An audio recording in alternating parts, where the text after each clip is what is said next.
Olá, queridos irmãos e irmãs da Igreja Batista Ceilândia Centro, amigos visitantes, mais uma vez estamos aqui para louvar e engrandecer o nome desse Deus maravilhoso, Jeová, não é isso mesmo? E que nessa lição da Escola Bíblica Dominical possamos realmente entender o que significa ser esse Deus maravilhoso. Temos mais uma vez aqui, falaremos de Isaías capítulo 12, e pretendemos sim que a palavra do Senhor possa ser revelada aos nossos corações, esse Deus que é maravilhoso. Vamos fazer uma oração antes de começarmos? Senhor Deus, nosso Pai, nós vamos te louvar, Senhor, agradecer teu santo nome. Ó Deus, tenha misericórdia das nossas vidas. Muito obrigado, ó Pai, por todas as bênçãos que tu tens derramado sobre nós. Em nome de Jesus Cristo, amém. Queridos irmãos e irmãs, visitantes, nós vamos falar, como eu disse, em Isaías capítulo 12, versículo 1 a 6. É um capítulo pequeno, mas de tão grande valia, tão grande revelação aos nossos corações. Esperamos que essa palavra possa adentrar em nossas mentes, em nossos corações, e possamos fazer realmente com que a palavra de Deus possa ser engrandecida. Amém? Eu vou ler aqui, que os irmãos e irmãs possam acompanhar aí na sua residência. Isaías capítulo 12, versículo 1 a 6, ela diz assim: naquele dia você dirá, graças te dou, ó Senhor, porque ainda que te iraste contra mim, a tua ira se retirou, e tu me consolas. Eis que Deus é a minha salvação. Confiarei e não temerei, porque o Senhor Deus é a minha força e o meu cântico.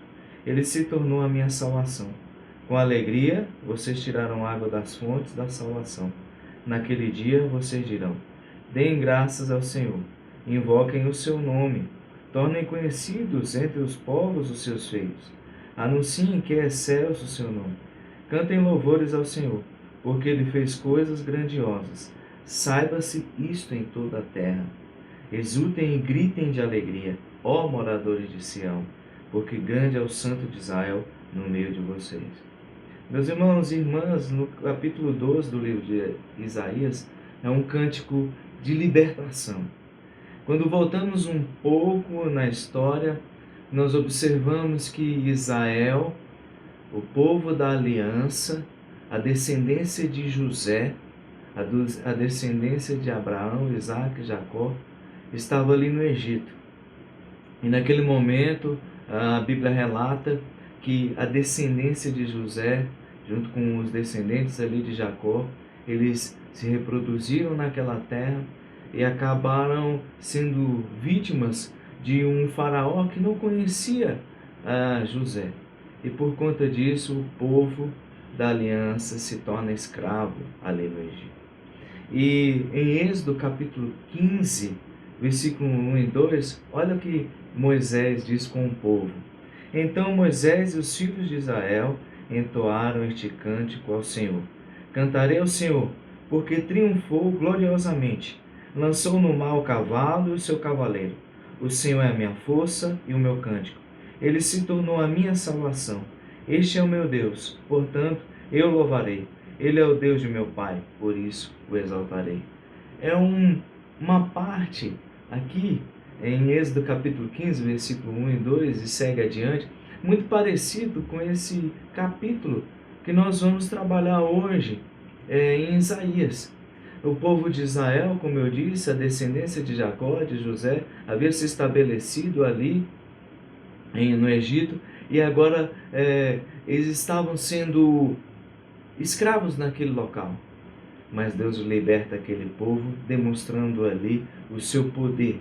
Lança as 10 pragas, faz com que o povo de Israel passe por meio do Mar Vermelho, e Deus protege aquele povo.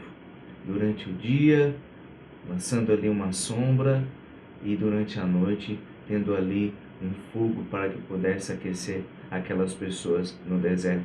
E eles alcançam a terra prometida, alcançam Canaã, mas agora esse mesmo povo, essas pessoas estavam ali no território de Israel, passam-se gerações e gerações, e eles tornam a pecar perante o Senhor. E esse pecado traz ira a Deus.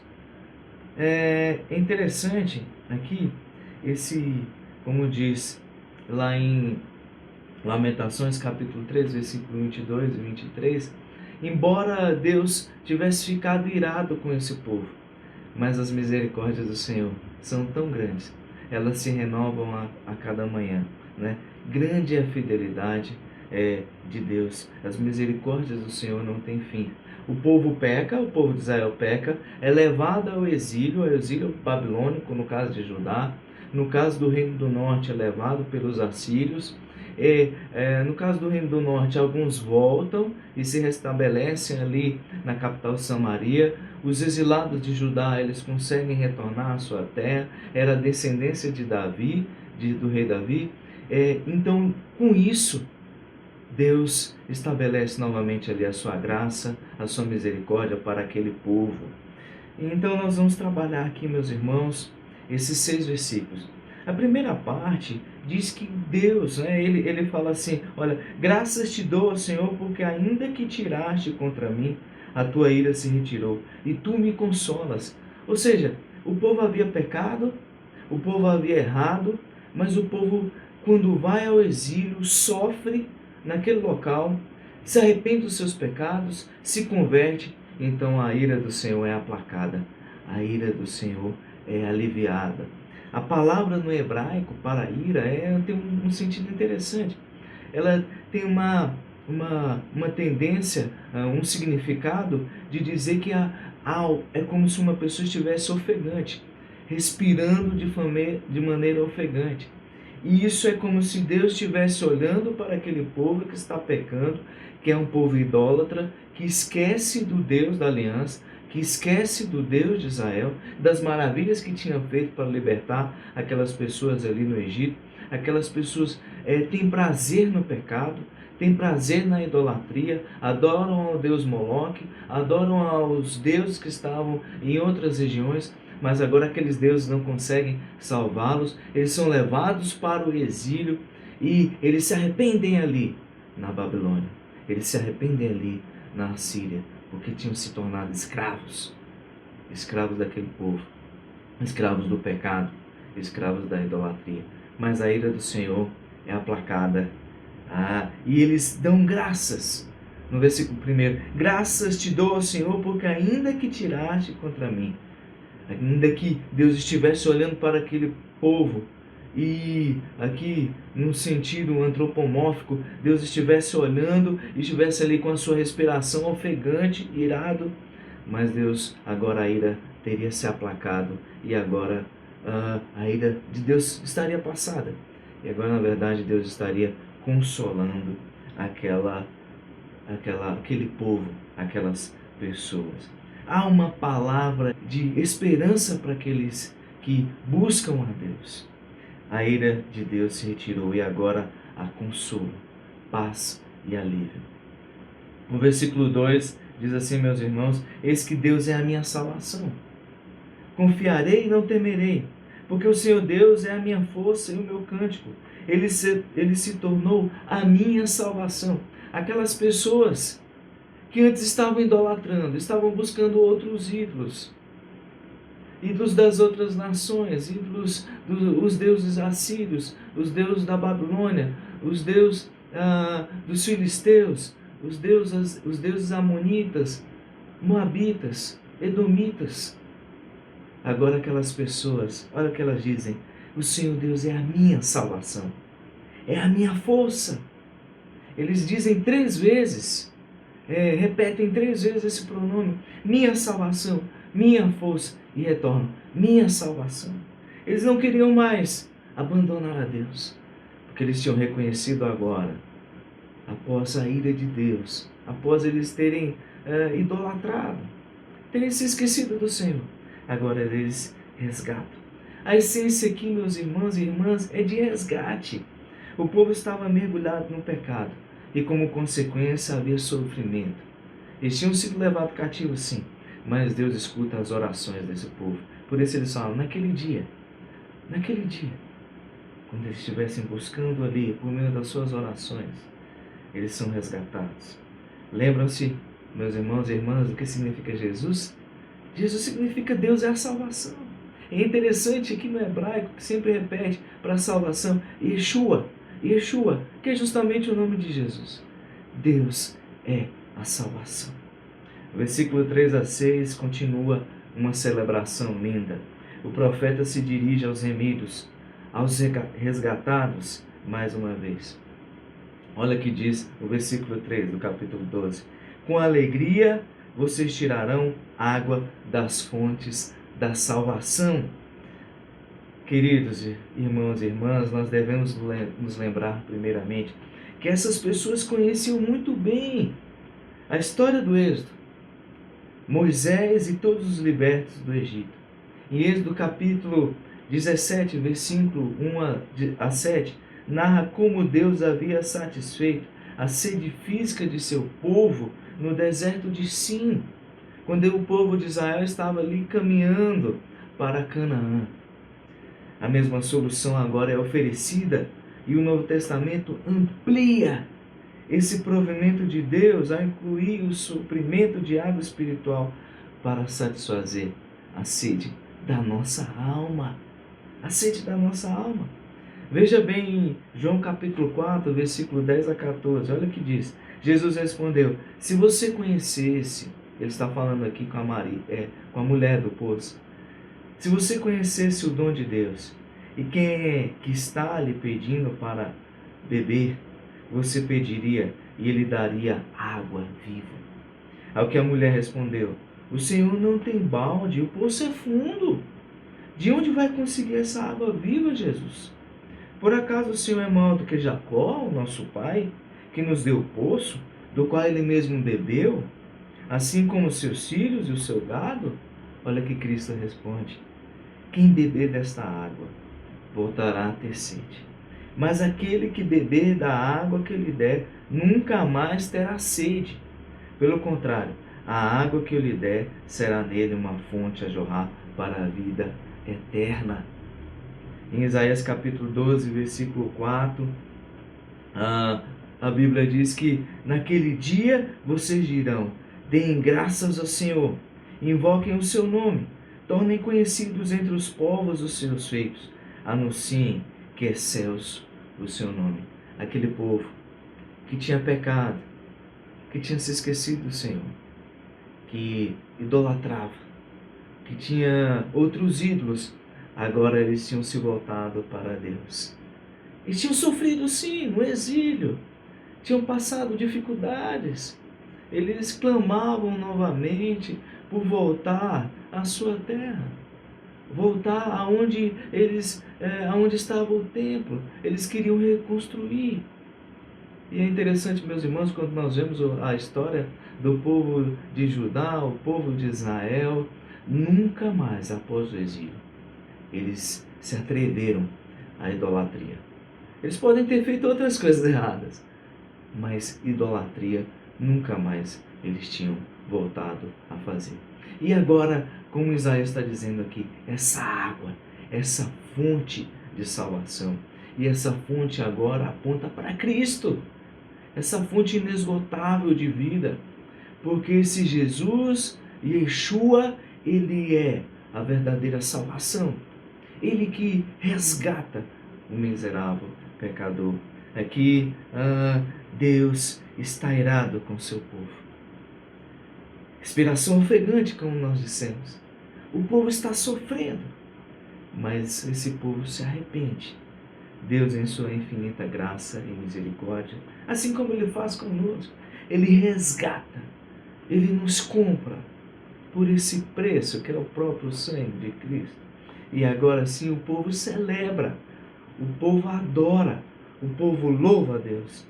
Essa celebração, ela ultrapassa aqui, meus irmãos, no versículo 4, esse campo subjetivo. Ele ultrapassa o ego, ultrapassa o eu. Olha o que diz, tornem conhecido entre os povos os seus feitos, anunciem que é céus o seu nome. Eu não quero que essa celebração fique apenas aqui agora em Israel. Eu não quero que essa celebração, esse júbilo, essa alegria fique apenas aqui. mas que possa haver uma missão, um campo missionário que deve ser levado às pessoas que ainda não conhecem as maravilhas do Deus triuno, do Deus de Israel. J.C. Riley, ele diz assim: se uma pessoa não tem um desejo de fazer o evangelho conhecido no mundo inteiro, bem se pode questionar se essa pessoa conhece mesmo o valor do evangelho. Quando nós somos alcançados por essa graça do Senhor, há uma alegria tão grande na sua mente, no seu coração, que você quer espalhar esse amor a Deus. Por isso, meus irmãos e irmãs, nós devemos ser o sal, ser a luz do mundo. Nós é que devemos influenciar as pessoas, não as pessoas nos influenciar. E muitas vezes Deus se entristece com algumas pessoas que se dizem cristãs, que dizem que entendem o que significa esse evangelho, mas guardam esse evangelho apenas para eles. E ainda não conheceram realmente o que significa ter essa alegria dentro do coração. Porque, como diz J.C. Riley, quando nós temos esse evangelho, nós queremos espalhar, nós queremos falar desse Deus maravilhoso, nós queremos celebrar, como faz aqui o povo de Israel. Eu lembro, lendo o livro chamado Sorriso Escondido de Deus, do pastor John Piper, e ele narra ali a história de algumas pessoas, John Bunyan, e um deles é David Brainerd, a história de um missionário que vai ao campo. Ele queria pregar aos índios. O desejo dele era pregar aos índios.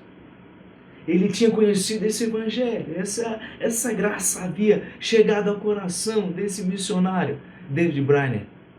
E agora ele queria falar a lei de Deus àquelas pessoas. E uma frase interessante que ele fala parece que os índios se comovem muito mais com as verdades consoladoras do que com as verdades ameaçadoras da palavra de Deus. Ele pregava àqueles índios e aquele consolo, aquela alegria, aquela felicidade que só Cristo traz às nossas vidas, aos nossos corações. Não é riqueza, não são bens materiais, não é status, não é nada, não é satisfazer o nosso ego, não são as ciências. A única coisa que traz alegria aos nossos corações é esse consolo, quando essa graça chega a esse coração pecador. Infelizmente, David Brainerd, esse missionário que buscava a Deus aqui, que tinha esse coração voltado a Deus, ele falece apenas com 29 anos. Mas ele deixa esse legado de nós entendermos, sim, que essa missão torne conhecidos os feitos do Senhor. Torne conhecido que esse Deus é grande. Torne conhecido que esse Deus é maravilhoso. Torne conhecido que esse Deus é o único que pode salvar. Torne conhecido que esse mundo não tem nada para nos oferecer. Essa é a palavra. Povo de Israel agora faz, tornem conhecido entre os povos os seus feitos. Anunciem que é céus o seu nome. Vamos influenciar as pessoas com a pregação das boas novas, a pregação do verdadeiro evangelho, daquilo que realmente salva. Versículo 5, cantem louvores ao Senhor. Capítulo 12 de Isaías. Porque ele fez coisas grandiosas, saiba-se isto em toda a terra. Missões, evangelização das pessoas, esse amor que nos alcança. O povo de Israel, após ter pecado, após ter idolatrado, após ter fugido da presença de Deus, Deus está ofegante, respirando ofegante contra aquelas atitudes daquelas pessoas. Lança a santa mão poderosa sobre aquelas pessoas. Elas se arrependem, confessam seus pecados e se convertem ao Senhor. A graça novamente faz sentido tornou, como diz o salmista, até a alegria da salvação. E eles querem agora cantar louvores ao Senhor. Eles querem louvar a Deus. Eles querem agora levar essa mensagem. Como David Brainerd, como John Bunyan, como Billy Graham, como tantos e tantos pastores e missionários querem levar essa alegria de ter a Deus, o Espírito Santo e Cristo dentro do coração. Muitos atualmente dizem: venha o teu reino, sem nunca dizer: envia-me a mim.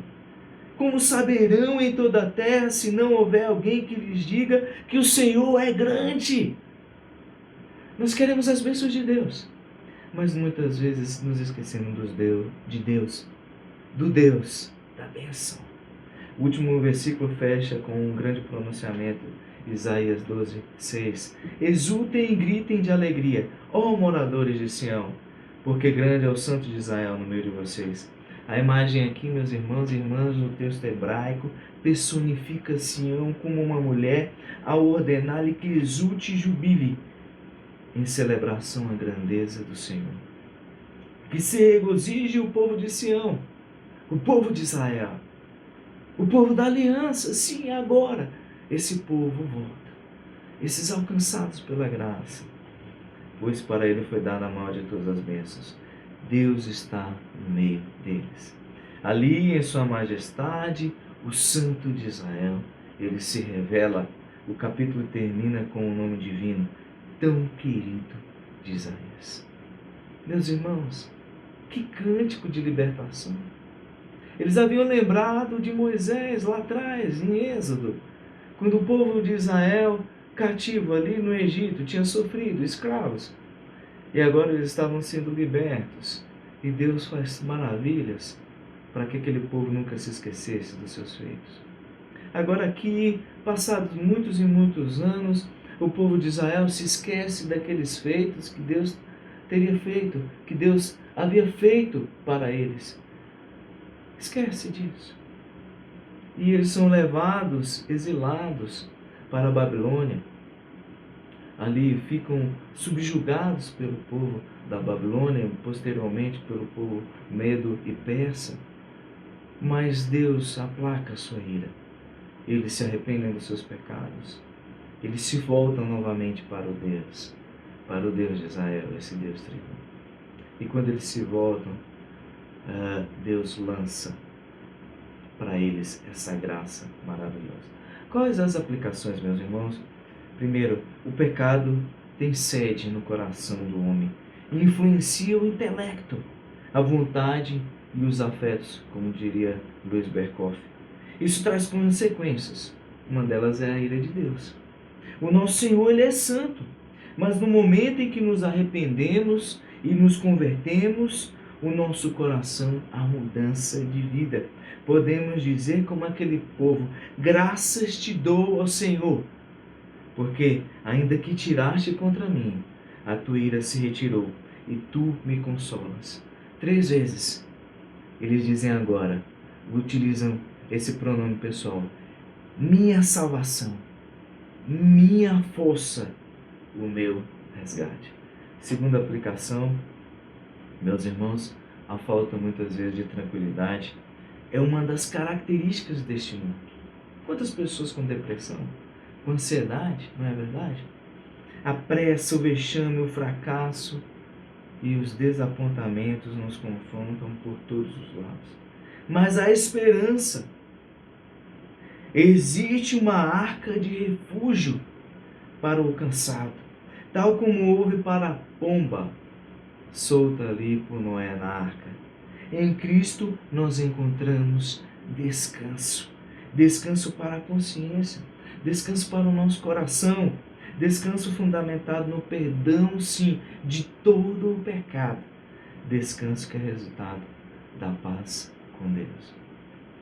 Terceiro e a última aplicação, após o nosso arrependimento e conversão, não há como segurar no peito essa alegria, meus irmãos. Assim como foi com o povo de Israel, que nós aprendemos. Tornem conhecidos entre todos os povos os seus filhos. Tornem conhecido entre todos os povos os feitos do Senhor. Anunciem que é excelso o nome de Deus. Como diria o grande missionário David Livingstone, Deus tinha um único filho e fez dele um missionário. Deus tinha um único filho e fez dele um missionário. É dever meu e seu anunciar essa alegria, sermos missionários. Somos peregrinos nesta terra, somos como embaixadores, como diz Paulo, nesse mundo tenebroso. E a nossa função é falar dessa alegria, desse júbilo que entra em nossa mente, entra em nosso coração quando nós encontramos, quando nós somos alcançados pela graça de Deus. Até mesmo o Filho de Deus foi um missionário. E a pergunta que fica, e nós? E eu termino com o final deste capítulo. Grande é o Santo de Israel no meio de vocês, no meio de nós, no meio do povo de Deus, no meio do povo da aliança, daqueles que reconhecem que esse Deus é santo, santo, santo. Deus possa aplicar essa palavra aos nossos corações, em nome de Jesus Cristo. Amém, meus irmãos.